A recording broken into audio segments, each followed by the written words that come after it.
মেহমান আপনার রিজিকে ভাগ বসাতে আসে না, সে তো তার রিজিক নিয়ে আসে, সে আরো এসে আপনার রিজিকে বরকত ঢুকিয়ে দিয়ে যায়। চিল্লা এখন ঠিক কিনা? কারণ আমরা বরকতে বিশ্বাসী। বরকত বিশ্বাস করেন? 5 লাখ টাকা মাসে কামায়, ডাইন হাতে বা হাতে, আছে না নাই?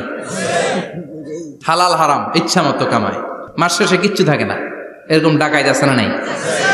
হসপিটালের একটা বিল পরিশোধ করতে 3 লাখ চলে যায়, ঋণের বোঝায় জর্জরিত, রাতে ঘুম নাই, তার মানে বরকত নাই। আরেকজনের বেতন 20,000, কয় হাজার? বাড়ি ভাড়া 6,000, বাজার খরচ 6,000, ছেলে মেয়ের স্কুলের বেতন 6,000, বেড়ায় দান করে আরো 1,000, আরো থাকে। সুবহানাল্লাহ পড়েন। দিস ইজ কল্ড বারাকা। 20,000-এর বেতনের ভেতরে বারাকা ছিল।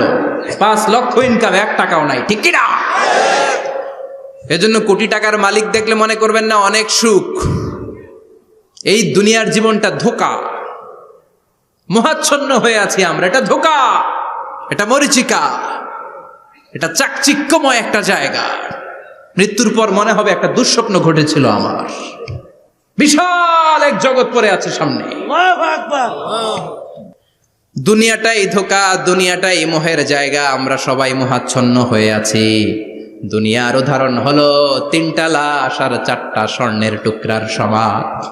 3 জন যুবক কাজের জন্য বেরিয়েছে, পথিমধ্যে 4টা স্বর্ণের টুকরা পেয়েছে। যুবক কয়টা? স্বর্ণ পাইছে কয়টা? মহা খুশি, খুশিতে বাকবাকুম, 4টা স্বর্ণের বড় বড় টুকরা পেয়েছে। আমরা আজীবন খেলে বসে খেয়ে যেতে পারবো, কিচ্ছু লাগবে না আমাদের। 3 বন্ধু বলে ভাগ করি, আরেকজন বলে ক্ষুধা লাগছে। একজন যা বাজার থেকে রুটি কিনে নিয়ে আয়, খাওয়ার পরে ভাগ করবো। একজন রুটি কিনতে গেল, শয়তান 2টারে বুঝায়, ওইটারে মারতে পারলে ভাগ বটোয়ারা সহজ হবে। তোরা 2 জন স্বর্ণ 4টা, তুই নিবি 2টা, ও নিবে 2টা। হিসাব সহজ না? 2 বন্ধু প্ল্যান করছে, ওইটারে মাইরা তুই 2টা, আমি 2টা। যেটা রুটি আনতে গেছে প্ল্যান করেছে, রুটির মধ্যে বিষ মিশায় নেই। কি মিশাবো? বিষ। তাহলে বিষ খাওয়া রুটি খেয়ে ওই 2টা সে সব পাবে, আমি পাবো। ভাগাভাগের কিছু নাই, সব যাবে আমার কাছে। 4টা স্বর্ণের টুকরার মালিক আমি। রুটির মধ্যে বিষ মেখে নিয়ে এসেছে।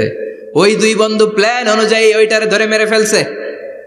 এবার মহা খুশি। এক বন্ধু কয়, এবার তো ভাগ বটর আর কিছু নাই, তুই 2টা, আমি 2টা, আগে খাইয়া লই। আগে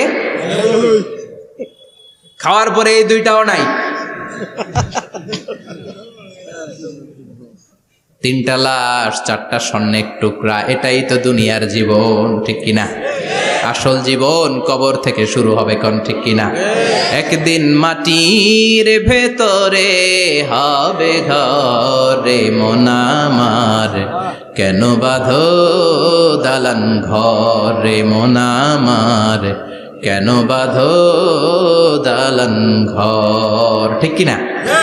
দুনিয়ার জীবন আসল জীবন না, এটা মরিচিকা, এটা ধোঁকা, এটা মোহ, এটা শয়তানের চাকচিক্য।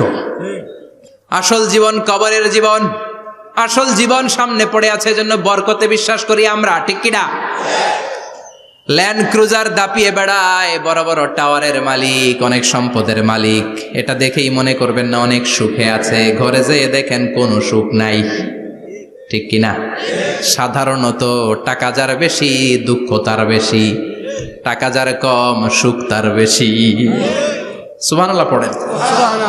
আল কানাআতু মিনাল ইসলাম। এজন্য আমার শ্রমিক ভাইয়েরা, আপনাদের 1 পা জান্নাতে এমনি ঢুকে আছে। নামাজ পড়বেন, মা বাবার খেদমত করবেন, ইসলামের নিয়মগুলো মানবেন, 2য় পাটাও জান্নাতে ঢুকায় দিবে কে? আল্লাহ। আর যারা কোটি কোটি টাকার পাহাড় বানিয়েছে, ওদের হিসাবের ফিরিস্তি অনেক বড়। বিশাল বাড়ির মালিক, ল্যান্ড ক্রুজার চালায়, সাবরোলেট চালায়, পোরশে, ফারারে, ল্যাম্বরগিনি চালায়, আছে না নাই? ঘরে সুখ নাই, রাতে ঘুম নাই, টেনশন আর টেনশন। 4টা ট্যাবলেট খেয়ে আধা ঘন্টা ঘুমাতে পারে না, এরকম ধনী আছে না নাই? সব ধনীরা আবার এক পাল্লায় মাইপেন না। মাথার ঘাম পায়ে ফেলে যেই ধনী ব্যবসায়ীরা বড়লোক হয়েছে, ওদের ঘরে ঠিকই শান্তি আছে। তার মানে টাকা যার বেশি, ওষুধ তার বেশি, কিচ্ছু খেতে পারে না। দেখবেন ধনীদের খাবারের ডায়েটে থাকে ভেজিটেবলস আইটেম, ঠিক কিনা? এমনি হজম হয় না, আবার ডাক্তারের কাছে গেলে বলে কিচ্ছু খাবেন না, খালি ঘাস খাবেন। কি খাবেন? মানে ভেজিটেবল খাবেন, সবজি খাবেন তো সুস্থ থাকবেন। আছে না নাই? ঘুম নাই, শান্তি নাই। এই যে কোম্পানিগঞ্জ বাজারের যারা কুলি মজুর শ্রমিক, এদের ঘুমে ঝামেলা আছে? কথা বলেন। ধনী পয়সাওয়ালা কোটিপতি সে ঘুমের ট্যাবলেট খায়, ঘুমের জন্য যে ট্যাবলেট লাগে রিক্সাওয়ালা ওইটাই জানে না।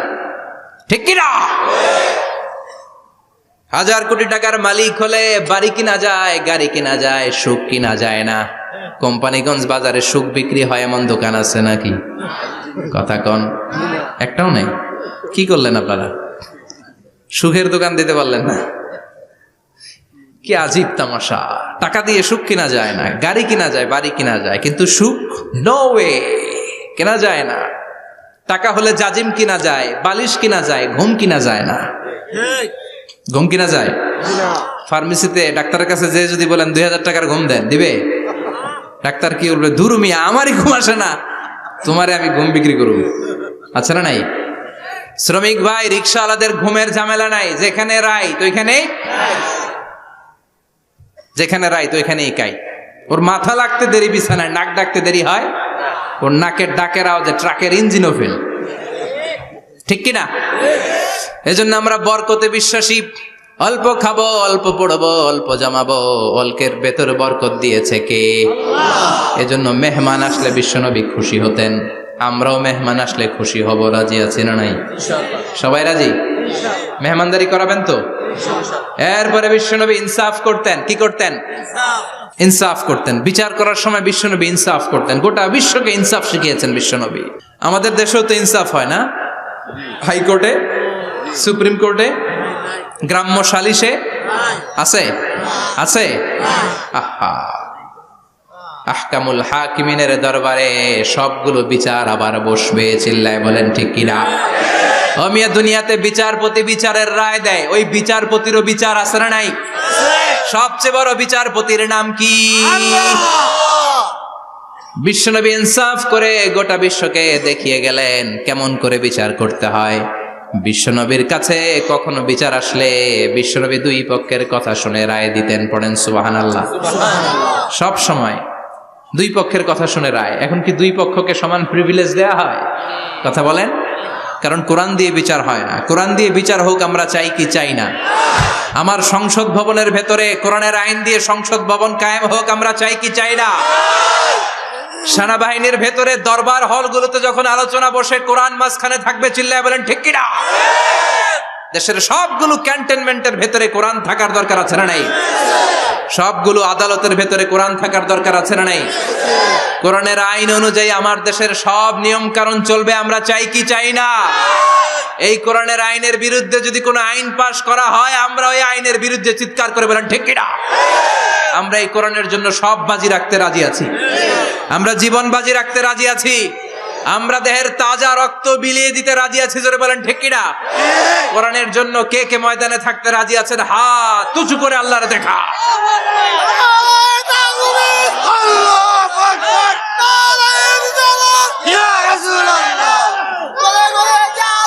ইসলামের শত্রুরা হুঁশিয়ার সাবধান, ইসলামের শত্রুরা হুঁশিয়ার সাবধান। নারায়ে তাকবীর, আল্লাহু আকবার। আল্লাহ কোরআনের জন্য যে ভালোবাসাটাকে তুমি কবুল করো। আমিন। আমরা যেন দেখে যেতে পারি যে এই দেশে কালেমার পতাকা পতপত করে উড়েছে। আমরা যারা ইসলামের পক্ষে, এটাই আমাদের অপরাধ। আমরা ইসলামকে একটা বিজয়ী শক্তি হিসেবে দেখতে চাই। আমরা ইসলামকে পার্লামেন্টের ভেতরে দেখতে চাই। আমরা কালিমার পতাকা পতপত করে উঠছে এটা দেখে যেতে মরতে চাই। চিল্লায় বলেন ঠিক কিনা? বিশ্বনবী ইনসাফ শিখালেন। বিচার আসলে দুই পক্ষের কথা শুনতেন। বিশ্বনবীর স্ত্রী সাওদা এসে বলে, নবী, আমি আপনার কুমারী বউ আয়েশার ঘরে তরকারি নিয়ে গিয়েছিলাম, ঝোল নিয়ে গিয়েছিলাম, কোন বর্ণনায় পায়েস নিয়ে গিয়েছিলাম। তরকারি দেওয়ার পরে আপনার স্ত্রী রেগে বলে, তরকারি দিলা কেন? আমি কি তরকারি রাঁধতে পারি না? আনলা কেন? রাগের চোটে তরকারির ঝোল নিয়ে পায়েস নিয়ে আমার গালের মধ্যে মাখিয়ে দিয়েছে আপনার বউ। আপনি তো শ্রেষ্ঠ বিচারক, ও নবী বিচার করে দেন। দুই বউয়ের মধ্যে ঝগড়া আছে না নাই? বিশ্বনবী সাউদার কথা শুনলেন, মা আয়েশাকে ডেকে পাঠালেন। মা আয়েশারে বললেন, ও আয়েশা, আসলে এমনটা করেছো নাকি? মা আয়েশা বলে, নবী, তখন আমার মেজাজটা বড্ড গরম ছিল, রাগের মাথায় ঝোল নিয়ে আমি সাউদার মুখে লাগিয়ে দিয়েছি, আসলে কাজটা ঠিক হয় নাই, আমারে ক্ষমা করেন। বিশ্বনবী দুইজনের কথা শুনে ঠান্ডা হয়ে বসলেন। সুবহানাল্লাহ। একজনের কথা শুনে রায় দেয় নাই, ঠিক কি না? দুইজনের কথা শুনে বিশ্বনবী বললেন, আমার আদালতের রায় হচ্ছে কিসাস, টিট ফর ট্যাট। যেমন করেছো তেমন, ঘুষি মারলে ঘুষি, গুতা মারলে গুতা, ঠেলা মারলে ঠেলা, আছে না নাই? সাউদাকে যেমনি তুমি পায়েস মাখিয়ে দিয়েছ, সাউদাও পায়েসের বাটি থেকে কিছু পায়েস নিয়ে আয়েশার গালে মাখো। সুবহানাল্লাহ পড়েন। সাউদাও বিশ্বনবীর রায় অনুযায়ী বাটি থেকে পায়েসের ঝোল নিয়ে মা আয়েশার গালের মধ্যে মেখে দিলেন। মা আয়েশা কি আর করবেন, হেসে দিলেন। সাইয়েদাতুনা সাউদাও হাসলেন, বিশ্বনবীও হাসলেন। আরশের উপর থেকে খুশি হয়ে গেল কে? এজন্য কোরআন দিয়ে যদি, কোরআনের নিয়ম দিয়ে যদি, বিশ্বনবীর শেখানো পন্থায় যদি বিচার হয়, ওই বিচারের মধ্যে ইনসাফ থাকবে, জুলুম থাকবে না। ওই বিচারের মধ্যে কোনো স্কাইপি কেলেঙ্কারি হবে না। আমাদের টেলিফোনের ফোনালাপ ফাঁস হয়ে যায়, স্কাইপি ফাঁস হয়ে যায়, অনেক ঝামেলা হয়ে যায়, আছে না নাই? এরপরেও জনগণের চোখ খোলে না। আল্লাহ তুমি চোখ খোলার তৌফিক দাও, সহি সমাজ দান করো, পড়ে না আমিন। বিশ্বনবী ইনসাফ করতেন। বনু মাখজুমিয়া গোত্রের এক মহিলা চুরিতে ধরা পড়ল। কিসে ধরা পড়ল? কথা বলেন। চুরিতে। চুরি করলে নিয়ম কি? লাউ চুরি করলে, আম চুরি করলে, কলা চুরি করলে হাত কাটা যাবে না, এটা বড় চুরি। সুবহানাল্লাহ। উমরে ফারুক বলেছেন, দুর্ভিক্ষের বছর কেউ যদি চুরি করে তার হাত কেটে দেয়া যাবে না, কারণ এটা অভাবের চুরি, এটা স্বভাবের চুরি না, ঠিক কি না? ঘরে খাবার নাই, পেটে দানা পানি নাই, লাউ চুরি করছে, মুরগি চুরি করছে, এই চোরের হাত কেটে দিও না, কারণ সে ক্ষুধার্ত, পেটে খাবার আছে, গায়ে জামা আছে, সমাজে সম্মান আছে, তারপরেও পুরো দেশটা খেয়ে ফেলতে চায়, এরকম ডাকাত আছে না নাই? দেশের টাকা পাচার করে, ব্ল্যাক মানি করে, এরকম ডাকাত আছে না নাই? ঘুষ খেতে খেতে পেটটা এরকম হাতির মতো মোটা করেছে, এরকম ডাকাত আছে না নাই? দেশের সবকিছু লুণ্ঠন করে, এরকম আছে না নাই? এই ডাকাতদের হাত কাটার মধ্য দিয়ে হাত কাটার প্রোগ্রাম শুরু করতে হবে। এরকম একটা ডাকাতের হাত কেটে যদি দেশের গভর্নমেন্ট বাইতুল মোকাররমে জুমার নামাজের সামনে লাইভ সম্প্রচার করে, সারা বাংলাদেশের 18 কোটি মানুষ যদি দেখে, আর কেউ চুরি করবে? চুরি করার আগে 3 বার লাফ দিবে, যেরকম, ঠিক কিনা? বনু মাখজুমিয়া গোত্রের এক নারী চুরিতে ধরা পড়ল। ভেরি প্রেস্টিজিয়াস এন্ড ডিগনিফাইড ফ্যামিলির মেয়ে। এলাকায় সম্ভ্রান্ত কিছু ফ্যামিলি থাকে না, এরকম বড় ফ্যামিলির মেয়ে। সব সাহাবারা বলল, এখন যদি নবী হাত কেটে দেয়, মদিনাতে তো মারামারি হবে। ওসামা বিন যায়েদকে বলল, ওসামা, তুমি বিশ্বনবীর সবচেয়ে প্রিয় পাত্র, হুব্বু রাসূলিল্লাহ, তুমি যাও বিশ্বনবীরে বলো হাত যেন কেটে না দেয়। ওসামা যে বলে, নবী গো, সব সাহাবারা বলেছে এই মেয়ের হাত কাটলে মদিনায় ঝামেলা হবে, হাত কেটে দিয়েন না। এই কথা শুনে বিশ্বনবীর চেহারাটারে লাল করে দিল কে? বিশ্বনবী বললেন, ওসামা, কোত্থেকে এত বড় স্পর্ধা পেলি রে তুই ওসামা? এই আইনটা তো আমি বানাই নাই, আরশের উপর থেকে এই আইনটা নাজিল করেছে কে? আস-সারিকু ওয়াস-সারিকাতু ফাকতাউ আইদিয়াহুমা জাযাআম বিমা কাসাবা নাকালাম মিনাল্লাহ ওয়াল্লাহু আজিজুন হাকীম। সুবহানাল্লাহ পড়েন। If anyone steal something very precious from the society, from house, the government should cut down his right hand. দামি কিছু চুরি করলে গভর্নমেন্ট কাটবে, আমরা কাটতে পারবো? এটা সরকারের কাজ, সরকার ডান হাত কেটে দিবে। ওসামা, এটা আল্লাহর আইন। কেমন করে আল্লাহর আইনে তুমি সুপারিশ করতে আসো? কোন বনু মাখজুমিয়া গোত্রের মেয়ে? ওই মেয়ে তো দূরের কথা, আমার কলিজার টুকরা ফাতেমাও যদি চুরি করে, আমি রামদা নিয়ে ফাতেমার ডান হাতটা এক কোপ দিয়ে কেটে দিতে এক মুহূর্ত দেরি করব না রে ওসামা। জাস্টিস, ইনসাফ শিখে নাও। কেমন করে প্রতিষ্ঠা করেছে বিশ্বনবী, চিৎকার করে বলেন, ঠিক কি না? এগুলো হচ্ছে বিশ্বনবীর অভ্যাস, আচরণ। বিশ্বনবী ধীরস্থির ভাবে কথা বলতেন, তাড়াহুড়ো করতেন না। সাহাবারা বলতেন বিশ্বনবী যখন কথা বলতেন প্রতিটা শব্দ আলাদা করা যেত, প্রতিটা অক্ষর আলাদা করা যেত। আল্লাহু আকবার। আবার জরুরি কোনো কথা যখন বিশ্বনবী বলতেন ওইটাকে 3 বার বিশ্বনবী রিপিট করতেন। কয়বার? 3 বার। কারণ জরুরি। কারণ কি? যেন না ভুলে যায়, ভুল যেন না হয় 3 বার বলতেন। বিশ্বনবী একবার তাকওয়া নিয়ে ওয়াজ করতেছিলেন আর বলছিলেন তাকওয়া হা হুনা হা হুনা হা হুনা, তাকওয়া এইখানে এইখানে এইখানে। কয়বার বললেন? কারণ তাকওয়ার ওয়াজ কি কম গুরুত্বপূর্ণ নাকি বেশি গুরুত্বপূর্ণ? তাকওয়া মানে কার ভয়? যাদের হৃদয়ে আছে আল্লাহর ভয় তারা কবু পথ ভুলে যায় না। আল্লাহর প্রেম ছাড়া এই দুনিয়ায় কারো কাছে কোনো কিছু চায় না। ঠিক কি না? যাদের হৃদয়ে আছে আল্লাহর ভয় তারা কবু পথ ভুলে যায় না। আল্লাহর প্রেম ছাড়া এই দুনিয়ায় কারো কাছে কোনো কিছু চায় না। রাতের আধারে যারা সেজদাতে রয় দু চোখের শ্রুতে নদী যেন বয়। রাতের আধারে যারা সেজদাতে রয় দু চোখের শ্রুতে নদী যেন বয়।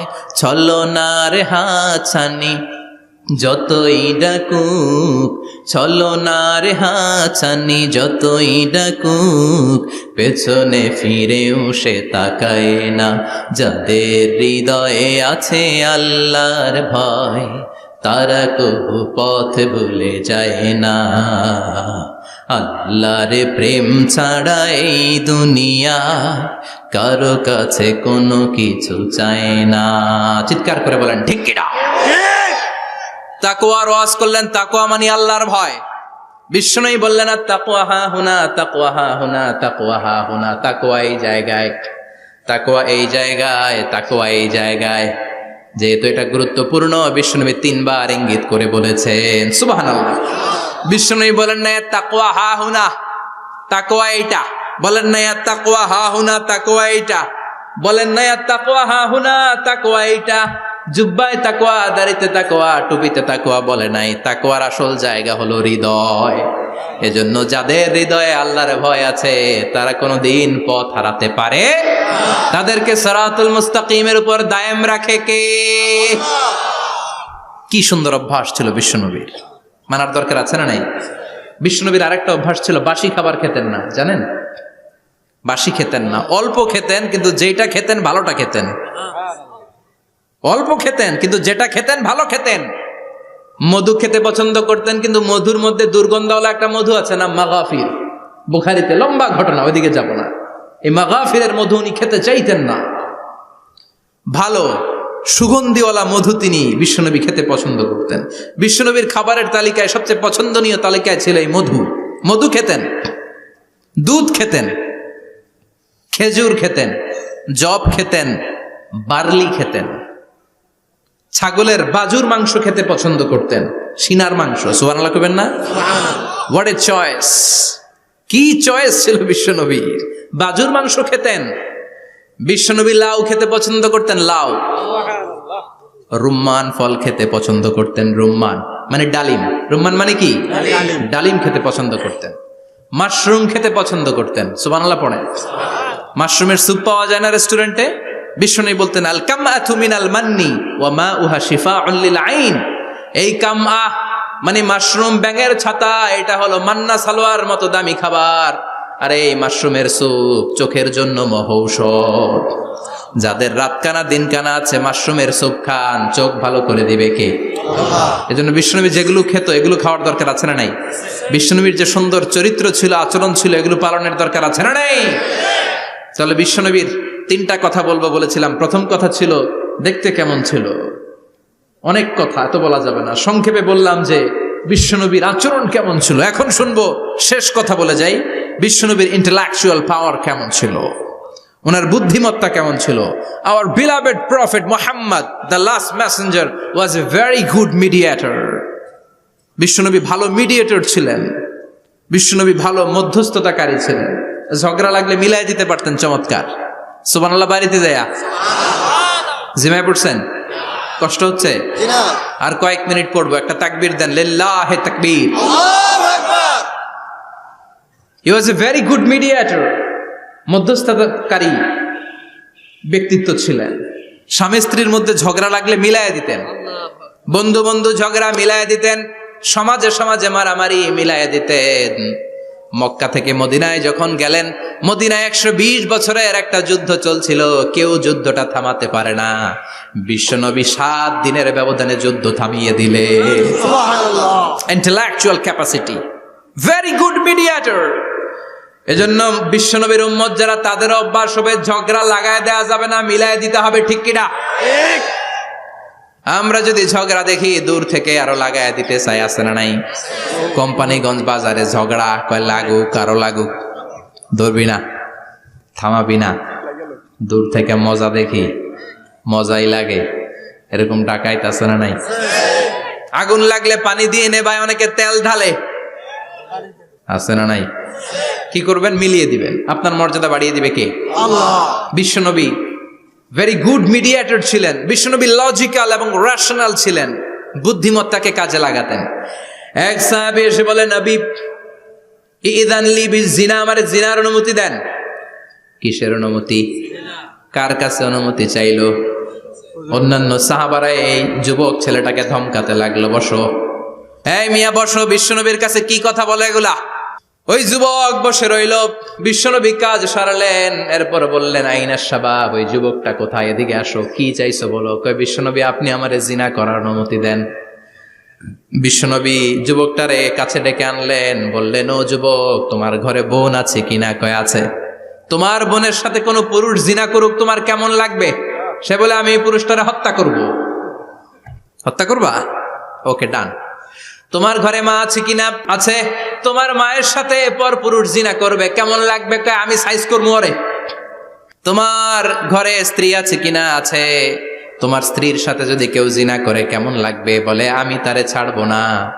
বিশ্বনবী বললেন, তাহলে যেই মহিলার সাথে তুমি জিনা করবা, সেও তো কারো বোন, সেও তো কারো স্ত্রী, সেও তো কারো মা, ঠিক কিনা? সুবহানাল্লাহ, হোয়াট অ্যান ইন্টেলেকচুয়াল ক্যাপাসিটি। যুবক বলে, তাই তো, এইভাবে তো ভাবি নাই। আমি যার সাথে পাপ কর্ম করব, সেও তো কারো বোন হবে, সেও তো কারো মা হবে, সেও তো কারো স্ত্রী হবে। ও নবী, আপনি আমারে মাফ করে দেন, আমার জন্য দোয়া করে দেন, যেন তাকওয়ার উপর জীবন প্রতিষ্ঠা করতে পারি। লজিক্যালি জিনিসকে সলভ করার চেষ্টা করতেন। মুআয ইবনে জাবালকে বিশ্বনবী সাল্লাল্লাহু আলাইহি ওয়াসাল্লাম ইমাম বানিয়ে পাঠালেন। উনি ইমামতি করতে গেলেন এক মসজিদে। মাগরিবের সালাতে উনি লম্বা কেরাত ধরলেন। এশার নামাজ শুরু করলেন সূরা বাকারা দিয়ে, কোরআনের সবচেয়ে ছোট সূরা। হ্যাঁ, বড়? কত বড়? বিশাল বড়। এখন ওই এলাকার মুসল্লিরা ছিল কৃষক মুসল্লি। এক কৃষক মুসল্লি সাহাবী নামাজের পেছনে দাঁড়ালেন, দেখলেন বাকারা দিয়ে দৌড়ছে, কেরাত শেষ হয় না, আর দাঁড়িয়ে থাকতে পারে না, পায়ে ব্যথা করে, পিঠে ব্যথা করে। কিছুক্ষণ পর রেগে মেগে নামাজ ছেড়ে দিয়ে বারান্দায় নামাজ পড়ে বিশ্বনবীর কাছে বিচার দিতে গেলেন। যে বললেন, নবী এমন ইমাম পাঠাইছেন এশা পরে বাকারা দিয়া। বিশ্বনবীকে সর্বনাশ, মুআয তো ভেজাল লাগাই ফেলতেছে। ডেকে পাঠালেন, সহিহ বুখারীর বর্ণনা। বিশ্বনবী বললেন, মুআয, হোয়াট আর ইউ ডুইং দেয়ার? কি করছো তুমি সেখানে? আফাতানুন আনতা ইয়া মুআয, ও মুআয, তুমি কি ফিতনা বাজাও নাকি? তুমি কি ফিতনা ছড়াচ্ছ নাকি? খেটে খাওয়া মানুষ, কৃষক মানুষ, মাঝারি সাইজের কত সুন্দর সূরা আছে, ওয়াদ-দুহা ওয়াল-লাইলি ইযা সাজা, আল কারিআতু মাল কারিআ, আসনা নাই, আলহাকুমুত তাকাসুর, আসনা নাই। এগুলো দিয়ে না পড়ে বড় বড় সূরাতুল্লাহ কেন্দ্রে মুআয, আফাতানুন আনতা ইয়া মুআয, তোমারে কি আমি অ্যাপয়েন্টমেন্ট দিছি তুমি ফিতনা বাজাবা? খবরদার মুআয, ইয়াসসিরু ওয়ালা তুআসসিরু, ইসলামকে মানুষের কাছে সহজ করে উপস্থাপন করবা। বাশশিরু ওয়ালা তুনাফফিরু, ইসলামকে এমন ভাবে উপস্থাপন করবা না যে তোমার কথা শুনে মানুষ দিন থেকে ভেগে ভেগে যায়। তাহলে এই দায়ভার ইসলামের নয়, এই দায়ভার বর্তাবে তোমার কাঁধের উপর। চিৎকার করে বলেন ঠিক কিনা? আমাদের মধ্যে অনেকে ইসলামকে অনেক কঠিন করে ফেলে, মানুষকে আশার বাণী শোনায় না, কই এমনি না পড়লে আপনার বাদ, আপনি বেদাত করছেন, আপনি শিরক করছেন, আপনার কিচ্ছু হবে না। যারে বলে কিচ্ছু হবে না, সে বলে আমার যেহেতু কিচ্ছু হবে না, তোর কথা শোনার আমার দরকার নাই। যে আমারে আশার বাণী শোনায় আমি তার কাছে যাই, ঠিক কি না? এজন্য সহি ইসলাম আপনি প্রচার করবেন, but your approach should be very flexible. 100 বছর যেটা চালু আছে আপনি একদিনে উঠিয়ে দিতে পারবেন? It's not a logical approach. বিশ্বনবীর অ্যাপ্রোচ, বিশ্বনবীর রেশনাল ক্যাপাসিটি এমনটা ছিল না। সহজভাবে বুঝাবেন। আদ-দীন ইউসরুন লা উসরা ফি, দিনটা হলো সহজ, দিনের মধ্যে কাঠিন্যতা নাই। সুবহানাল্লাহ, কি ক্যাপাসিটি! আমি যেমনি আপনাদেরকে নিয়ে বসে ওয়াজ করতেছি, বিশ্বনবী ওয়াজ করতেন, তবে সংক্ষিপ্ত ওয়াজ। আমরা আধা ঘন্টা করে যদি রাখতে চাই, হুজুর আরো আধা ঘন্টা করেন। তো আরো আধ ঘন্টা করে যদি শেষ করতে চাই, হুজুর আর 10 মিনিট করেন। হুজুর ওয়াজ অনেক টেস্ট লাগে, হুজুর নামাজ টেস্ট লাগে না। আচ্ছা না নাই?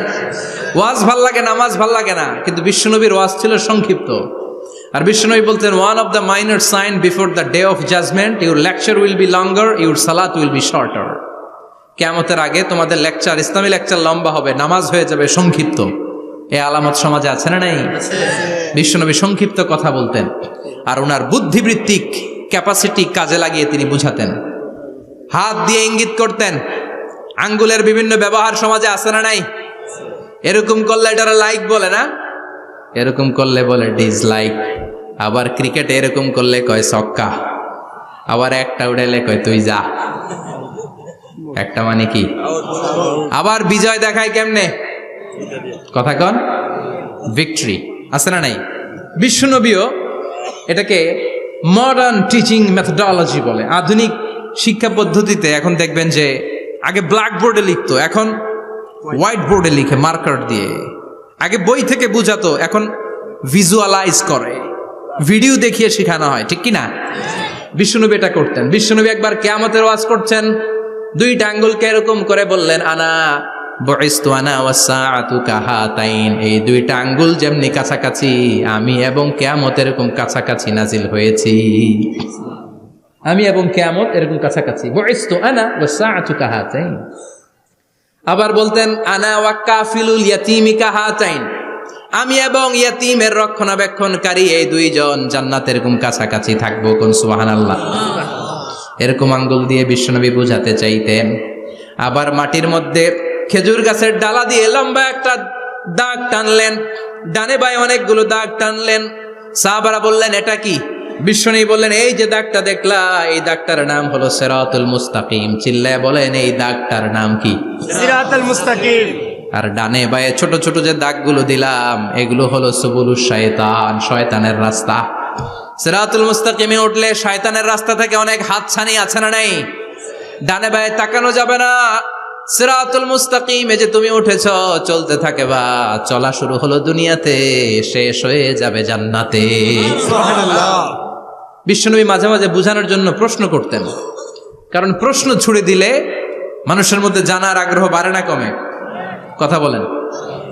আমি যদি একটা প্রশ্ন করি আর বললাম উত্তর দেন, কেউ পারতেছেন, একটু ঠেকা ঠেকা ভাব, ঠেকে যাচ্ছেন, তখন হুট করে উত্তরটা বললে এটার জীবনে ভুলবেন না, বলবেন। কারণ ওই যে ঠেকছেন, শিখছো কোথায়? ঠেকছি যেথায়, ঠিক কি না? বিশ্বনবী প্রশ্ন করতেন। বিশ্বনবীর এই প্রশ্নটা বলে শেষ করছি। বিশ্বনবী সাহাবাদের মাঝখানে ওয়াজ করতেছেন আর বলতেছেন, ইন্না মিনা শাজারি শাজারা লা ইয়াসকুতু ওয়ারাকুহা মাসালুহু কামাসালিল মুসলিম। বললেন, আমাদের এই ভূখণ্ডে এমন একটা গাছ আছে, যেই গাছের পাতা ঝরে না।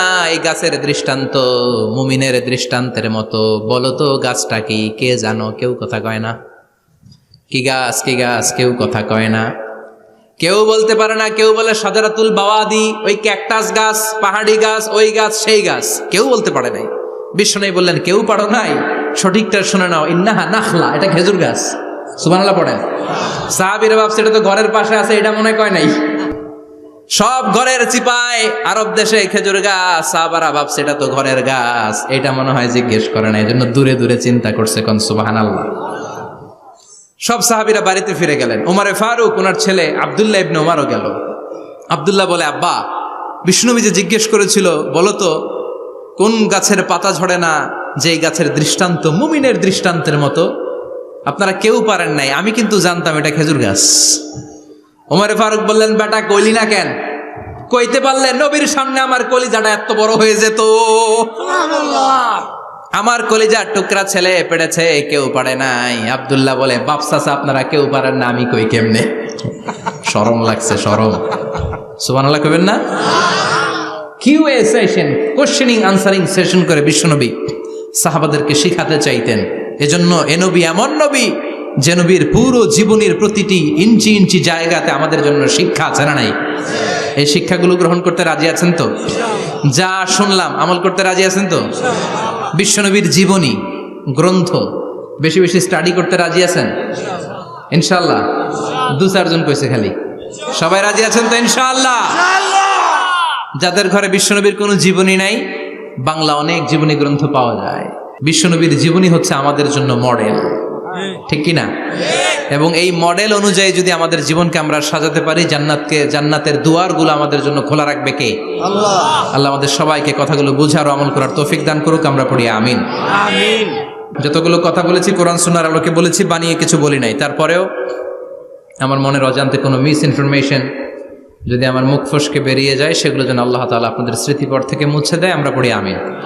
সত্য, সুন্দর, কল্যাণকর, হকের পক্ষে যা বললাম তার সবটুকুন আল্লাহ তাআলা প্রথমে আমাকে এবং আপনাদের সবাইকে আমলের তৌফিক দান করে। আমরা পড়ি আমিন। আপনারা সবাই ভালো থাকবেন, সুস্থ থাকবেন, সুন্দর থাকবেন, কোরআনের সাথে থাকবেন। সুবহানাকাল্লাহুম্মা বিহামদিকা আশহাদু আল্লা ইলাহা ইল্লা আনতা আস্তাগফিরুকা ওয়া আতুবু ইলাইক। ইয়া রাব্বি লাকাল হামদু কামা ইয়ানবাগি লিজালালি ওয়াজহিকা ওয়া আযীমি সুলতানিক। লাকাল হামদু বিল ঈমান, লাকাল হামদু বিল কুরআন, লাকাল হামদু বিল ইহসান।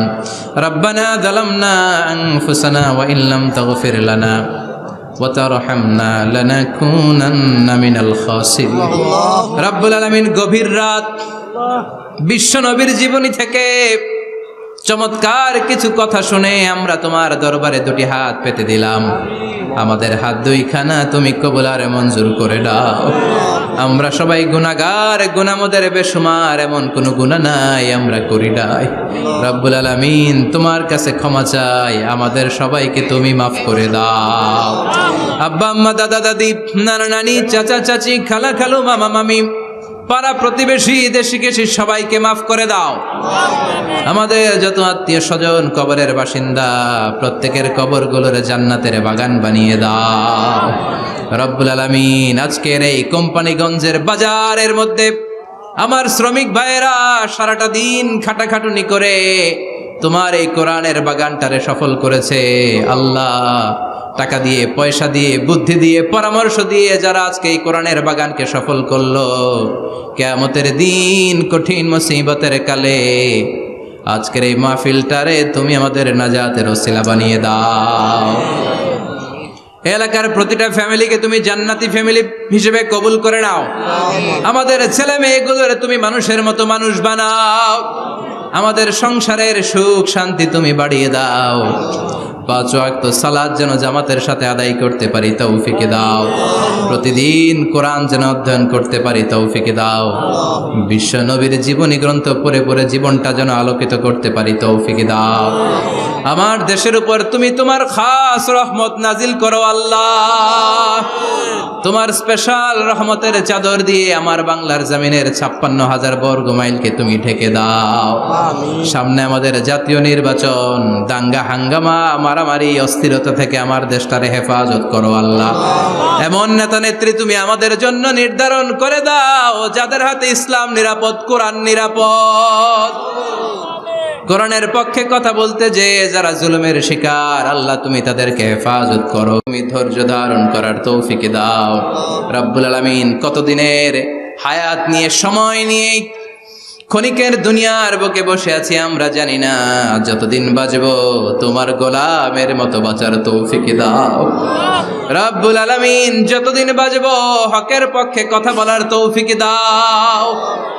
আর এই ক্ষণস্থায়ী দুনিয়া ছেড়ে পরপারে যেদিন পাড়ি জমাবো, ওই বিদায় মুহূর্তে বিশ্বনবীর নূরানি চেহারাটা দেখে দেখে, বিশ্বনবীর শেখানো এই মধুর কালিমাটুকুন জপতে জপতে ঈমান নিয়ে যেন আমরা সবাই বিদায় নিতে পারি। লা ইলাহা ইল্লাল্লাহু মুহাম্মাদুর রাসূলুল্লাহ।